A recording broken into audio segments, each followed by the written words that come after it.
윤석열 대통령이 오늘 대한민국의 제20대 대통령직에 공식 취임했습니다. 새 정부 5년의 시간을 지역민들도 관심 있게 지켜봤는데요.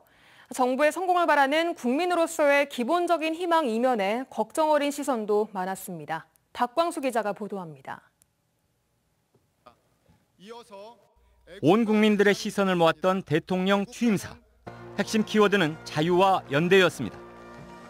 어떤 사람의 자유가 유린되거나 자유 시민이 되는데 필요한 조건을 충족하지 못한다면 모든 자유 시민은 연대해서 도와야 합니다.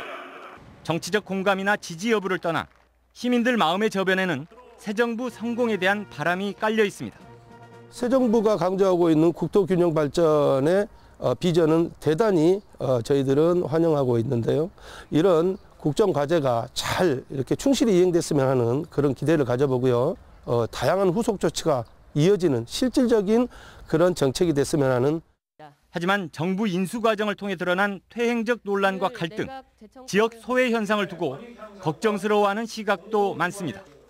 양극화를 경계했던 취임사 대목에서도 지역 균형 발전보다는 성장 중심의 방점이 주어졌고, 지나친 양극화와 사회 갈등이 자유와 민주주의를 위협할 뿐 아니라 사회 발전의 발목을 잡고 있습니다.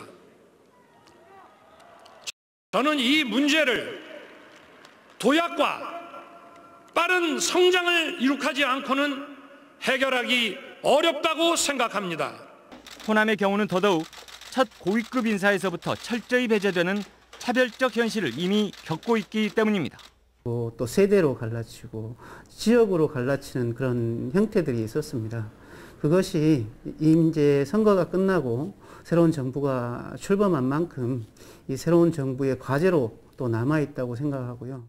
지난 4일 발표된 새 정부의 중점 국정 과제는 지역 소외에 대한 현실을 더욱 극명하게 드러냈습니다. 110대 항목 가운데 지역과 관련한 내용은 광양항 자동화 항만 구축이 유일한 상황, 신설 예정인 항공우주청 대상지는 경남 사천으로 확정 발표됐고, 전남 국립의대 설립 계획은 충남 신설 우선과 민간의료 청사진 속에 묻히고 말았습니다. 민간의료 한 건 어쩔 수 없이 거기를 좀 확충하겠다라고 하는 거 어쩔 수 없다는 거예요. 그런데 민간의료조차 갖춰지지 않은 전남의 경우는 공공의료라도 갖춰줘야 되는 거 아니냐. 민간의 역량이 없는데. 윤석열 정부를 선택하지 않은 시민들이 더 많았던 지역으로서 취임식을 바라보는 정서는 복잡 미묘할 수밖에 없습니다.